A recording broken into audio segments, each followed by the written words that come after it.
there comes a point where you want to continue growing enterprise value and revenue, or you then integrate advertising as a core part of your business model. So I think in time, LLMs will start to integrate paid ads.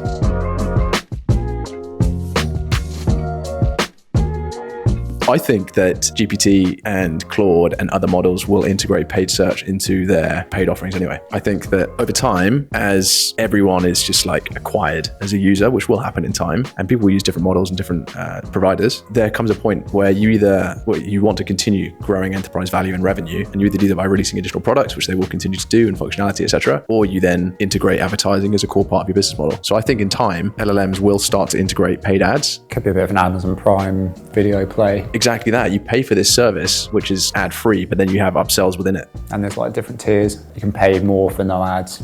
I mean, the ads need to be a deterrent then. That's that point. So like, it's got to be annoying. So the reason that works with Amazon Prime is like you can start getting in midstream ads that are annoying on the stuff that you haven't, like when you're not paying enough, right? So it's like, I don't think the results should be annoying if the LLMs are providing you with value.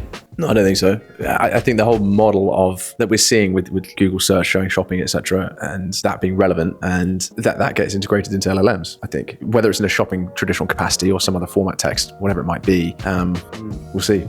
At what stage of market capture do you think they can do that though, without deterring people and pushing? If Google are following closely behind, people have trusted Google for 15, 20 years, all of their life for some people. So moving away from it, yeah, it's a shiny new object, but people often fall back into what they know. So what stage do you reckon LLMs are going to be able to start paying paid ads as part of their service without losing the small amount of market share on search they've actually already got? I don't have the answer to that, is the honest answer. But is it interesting to think about a world where you can do advertising buys across different LLMs? Yeah, I think that is interesting. I think that is realistic. That is something that we'll see. A lot of empty space around the results. There is. That's part of the beauty of them at the minute. And I like any classic SaaS tool, you acquire users cheap, and then you can start to increment prices or add auxiliary functionality that you charge for or whatever it might be. And so, yes, I think it's going to be staved off for a little while because there are more and more providers coming to market with compelling technology. And that ultimately, you see it with DeepSeek. Like DeepSeek got released and then that immediately forced GPT to reduce their $200 a month plan right down to 20,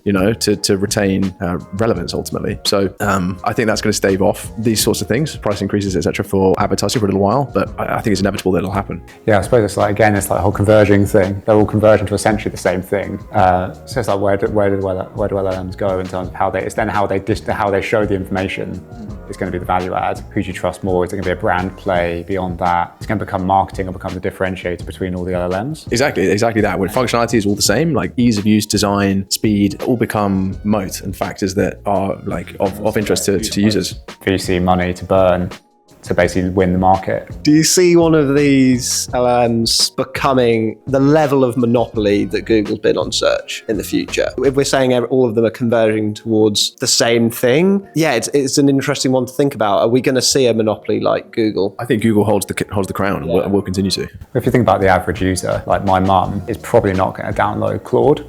She's going to just use the AI search results in Google. So they're going to win 80% minimum of market share. They already hold 99% of search market share. All they have to do is roll this product out to them and they've got the market. But it's like on them not to fuck it up. That's the big player, and there's been like a few issues for them PR wise recently, which made them a bit more cagey about the whole AI overview stuff. I think there was something around like basically what their model like suggested you put glue in your pizza. Oh yes, it's been pretty weak in terms of like reliability. So it's like making sure that they don't got the biggest opportunity, they've got the greatest PR risk to their business as well, so they've got to maintain that trust while also then maintaining their current business model. But I fundamentally back them to work it out. But I also think ultimately Meta is chewing up more search. Like WhatsApp now has Meta AI integrated, has Llama integrated into it. So search results are like search and social are converging too. So like, in that space, then you still have very obvious advertising plays that exist. And then one thing in the search space as well that we've not really talked about is TikTok search as well. That's been obviously hogging a lot of headlines. It's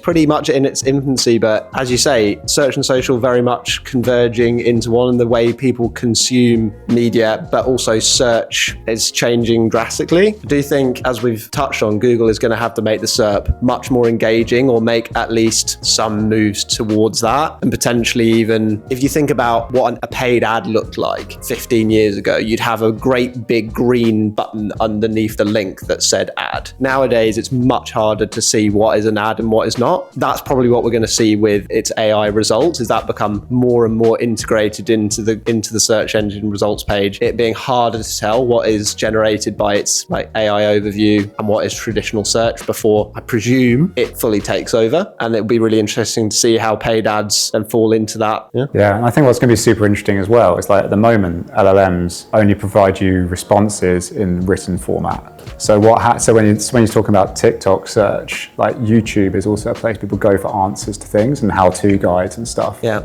Google's got quite a good opportunity there to integrate like really great video responses to like, how do I do this? Like, this is actually the best video for you to watch on how to like fix your dishwasher. That's it. Or even taking excerpts from said videos, like AI Overview does right now, and takes the bits of the articles that you actually want to answer your question and show you that. Moving towards mass content personalization at scale, basically. And all the buzzwords there. I mean, that is true. That, yeah, you're right. That is very buzzwordy, but it is mass content personalization at scale. Look into the camera as we say that. Like, you know, the ability, like you say, currently LLMs are providing text returns, and you can generate images with them, etc. Interesting to see how that will evolve. When do they start generating their own images, their own videos? You ask for a debug on something with GPT or Claude, and it all together, all of a sudden pieces together an informative video showing you step by step how things work, or ultimately actually just does an agent, uses an agent and does it for you. So very exciting times in the world of advertising and search and social and e-commerce. So I guess to round off what we're talking about, obviously we've spoken a lot about hypothetical future of search, disruption from LLMs, what Google's going to do to respond, all this sort of stuff. But kind of bringing it back to present day, as a search advertiser, what are you looking to do now? It's a really good question. I think we're focusing on, in the search space, is making sure that what we're showing and the ads and media we're spending in Google and search are as engaging as possible. There's a subset of the market that interacts with traditional text-based search ads, and we've seen a massive shift towards shopping-based ads over the last 5 years, and that continues. And to be fair, Google have made their shopping product much better and much more engaging, and we've seen CTRs across the industry for shopping ads like skyrocket in the last 4 or 5 years. I'd say for now, in this uncertain period where paid doesn't come into any sort of AI overview results on Google, for example, we've got to keep doubling down on making sure that the spend that we put out on Google is actually on pieces of media that people are going to engage with and find useful in what they actually use Google for, which is finding answers to questions and discovery. And what is the best way of doing that? Having something engaging which has an image, a price, and all of the information you actually need to do to compare different sites and sources before clicking on a link, which ultimately is shopping. And the way what we're going to focus on is making sure that we are making that spend on shopping ads as incrementally valuable to advertisers as possible. So controlling what we're spending on brand searches, making sure we are not spending on brand through PMAX, especially for shopping, and letting Google run away with it, and controlling it in a separate shopping campaign instead. So there you go.